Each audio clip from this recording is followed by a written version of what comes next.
Set in the multi-award-winning Steamworld universe, says the blurb on the game's Steam page. I have to admit I've never heard of Steamworld before or its multiple awards, but a quick sift through the search bar confirms that I've apparently been living under a rock, the bedrock that is. Bad mining puns aside, the studio Thunderful Development has published 4 games in the Steamworld universe by now, and at least 2 of them are centered around digging, aptly named Steamworld Dig and Steamworld Dig 2. The name says it all, as the stories are based in a world whose robotic inhabitants run on steam, living in a ye old Wild West type culture very reminiscent of ours, but suspiciously missing any humans, like a strange mix of Wall-E and Rango. The planet is progressively crumbling away due to some mysterious force of impending doom, and most answers lie buried deep beneath the ground where ancient technology and horrors await. Now you'd think, based on observable evidence, the game Steamworld Build would primarily be about building things, but you'd be wrong. Sort of. The game does open up with some robo-settlers arriving at an abandoned train station in the hopes of finding a miracle technology that will enable them to escape the aforementioned impending doom. You're given an empty map and a simple, straightforward tutorial to ease you into its city builder/management gameplay.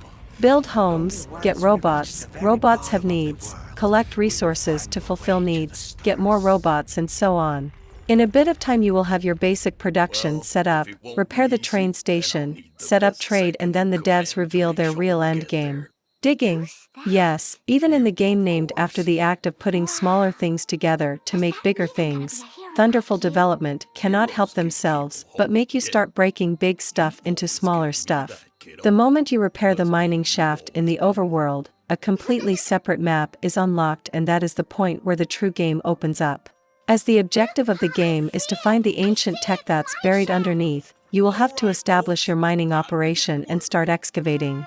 The gameplay for the underworld is slightly reminiscent of Dungeon Keeper, the good one, not EA's mobile abomination.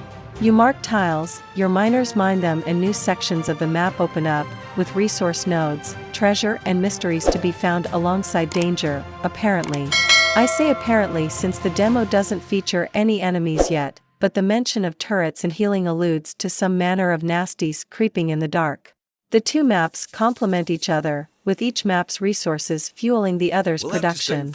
Topside, your robots make tools and alloys which are used by miners and their machines below, while the mined resources get processed topside for even better tools, and so on. The demo is short and not much gets explored, but the first taste of this dual gameplay was enough to make me interested and disappointed that the demo ended soon after.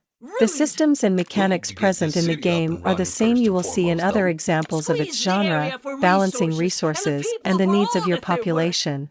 It's all very intuitive, and I haven't found myself wondering what I'm supposed to be building next at any point. There are some kinks I hope are ironed out for the final release, mostly pertaining to the UI and small quality of life stuff. There is a pause and fast forward button in game, but currently it's missing a bindable shortcut. The information bubble that appears when you want to build something oftentimes covers the place you want to build on, making the action of placing it correctly needlessly finicky. Lastly, a dedicated, retractable resource bar that doesn't require you to go to a separate window every time would be welcome as well. It's all small stuff, not worthy of dismissing the game over in any way, but fixing those small annoyances would go a long way to smoothing out the experience for players used to this genre. All in all, the demo did exactly what it's supposed to do. It got me hooked on the game's premise and made me want more. It also introduced me to the wider Steamworld universe, which I have to admit is pretty fun, with its colorful, quirky characters and cynically violent undertones.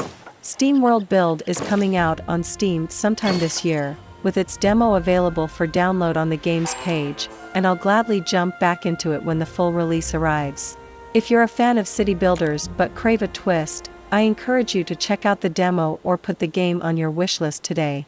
Written by Luca Vondrak.